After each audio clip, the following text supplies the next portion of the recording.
mengganggu waktunya. Bagaimana kabarnya Pak hari ini? Alhamdulillah baik. Sebelumnya terima kasih Pak sudah menyempatkan waktunya untuk mau diwawancara oleh saya terkait tugas saya. Saya boleh minta izin untuk Bapak memperkenalkan diri Pak?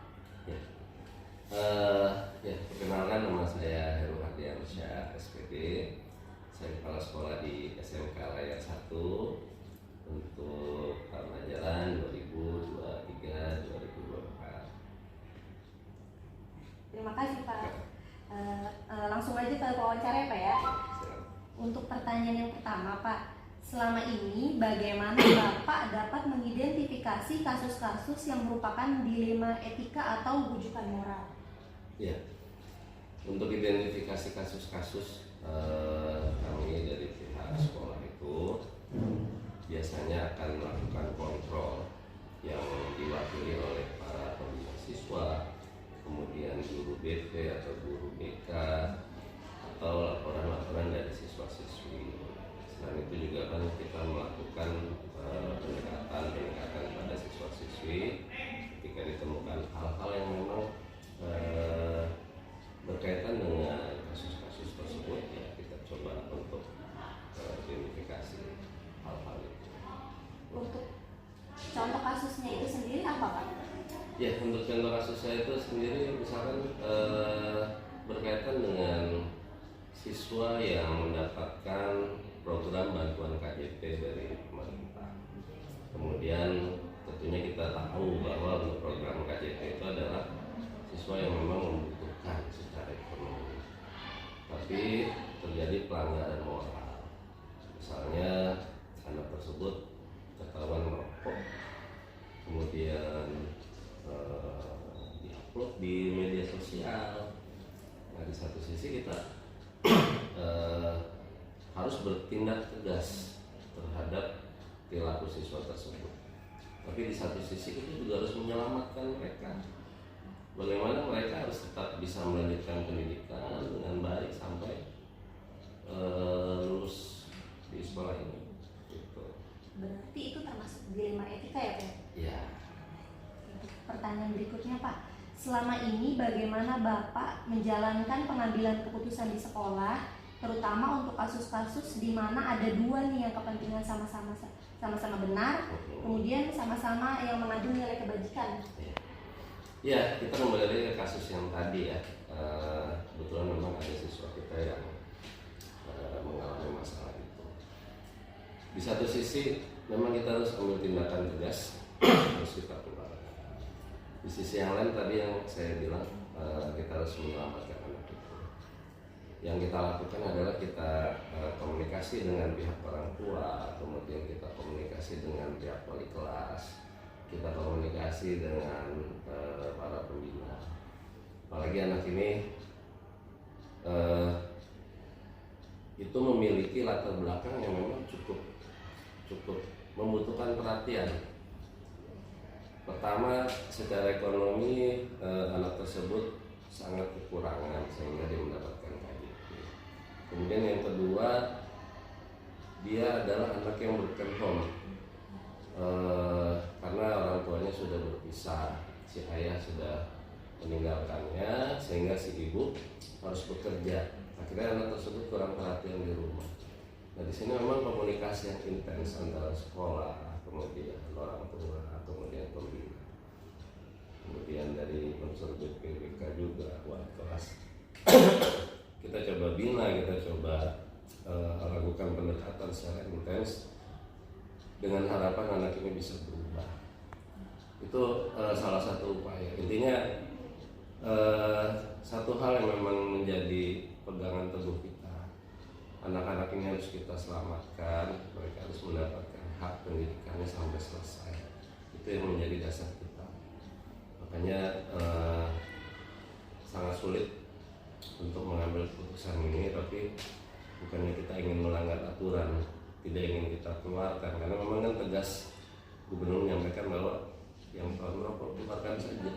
Cuma anak ini melakukan itu karena ada hal yang memang mungkin ini salah satu pelarian dia karena kurang perhatian dari orang tua, kemudian juga tidak ada sosok ayah di diri dia.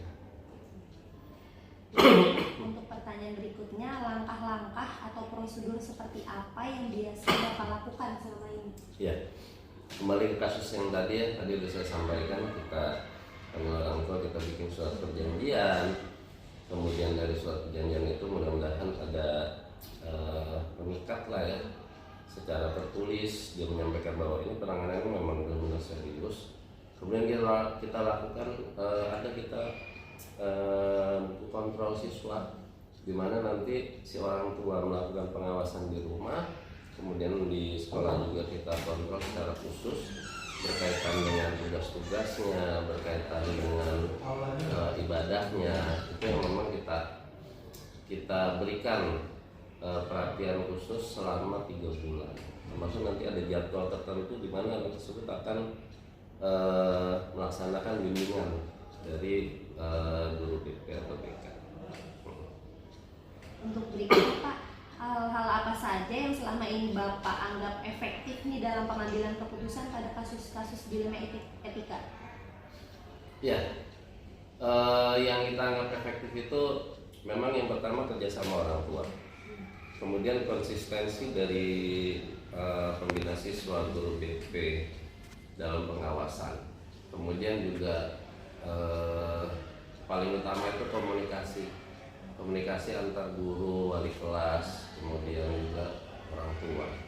Karena kita hanya mampu memberikan pembinaan di sekolah, tapi di rumah juga kan ketika komunikasi baik dengan orang tua, insya Allah anak ini bisa kita bina dengan baik.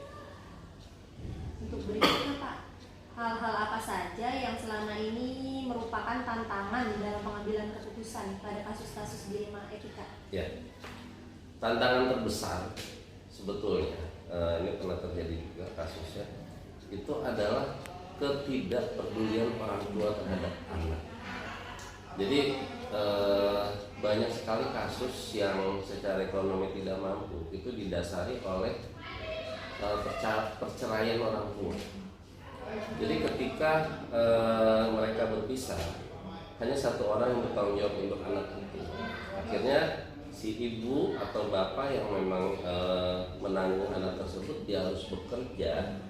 Akhirnya anak tersebut di rumah tidak dapat dipantau dengan baik. Ketika kita komunikasi ke mereka, ya karena faktor ekonomi akhirnya merasa udah capek, udah lelah.